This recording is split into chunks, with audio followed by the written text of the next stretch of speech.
Syllable. Every separate vowel sound in a word is a syllable. Syllabification. There are three types of syllable: monosyllable, bisyllable, and multisyllable. Monosyllable, a word that has only one syllable. Example: pen, book, cup, bank, and desk. Bysyllable, a word that has only two syllables.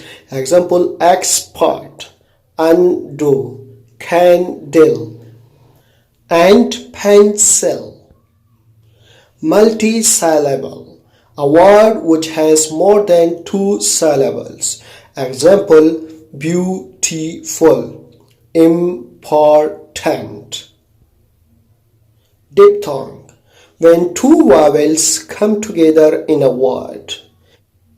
Example: tea. Here E and A are vowels. Need, food. Thank you.